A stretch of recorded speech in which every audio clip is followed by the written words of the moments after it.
Yenə Həzrəti Zəhra salamullahi və salavatu aleyhanın hədislərinə müraciət edirik.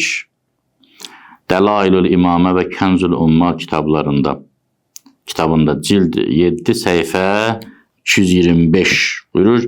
Xiyyarukum əlyenukum münakəbətən və əkrəmuhum linisəyihim.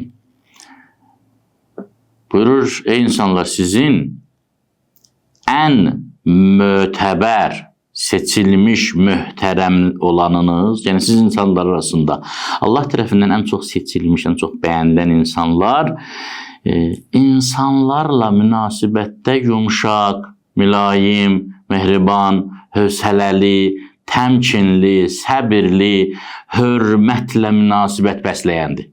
Kim insanlarla daha çox mədəni formada davranırsa, daha çox insanları sevirsə, ki, bu sevginin də əlaməti var. O, ən seçilmiş bəndədir. Nədir o sevginin əlaməti?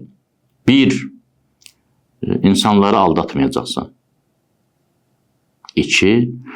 İnsanların aldanmasına icazə verməyəcəksən. Nə insanları sən aldat, nə insanların kim tərəfindənsə aldanmasına imkan yarat. Bu ən böyük sevgidir. Ən böyük sevgi. İnsanların işlərini düzəlt. Allaha görə, onun özünə görə yox, sabah sənə sağ ol desin deyə yox, Allaha görə.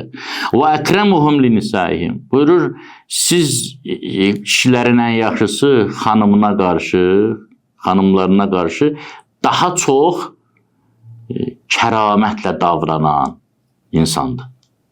Bir ər öz arvadı ilə münasibətdə necə kəramətlə davranar, necə kərim davranar, kübar davranar, kəramətin mənalarından biri budur. Onun günahlarını görməzdən gələcək. Xanım yeməkdə, içməkdə, evdə bir problem yaşayıbsa, onu görməzdən gələcək. Əlbəttə, bəzi hallar istisnadır, o heç.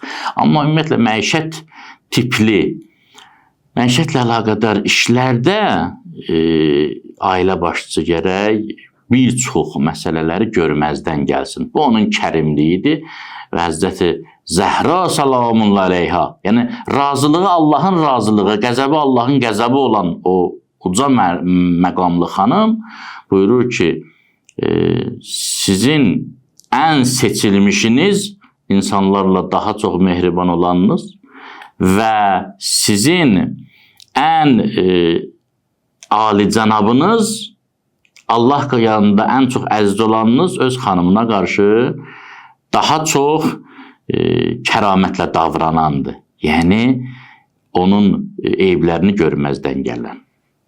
Allah Teala bizi Həzrəti Zəhra salamullahi aleyhanın rizayətini cəlb etməyə müvəffəq etsin.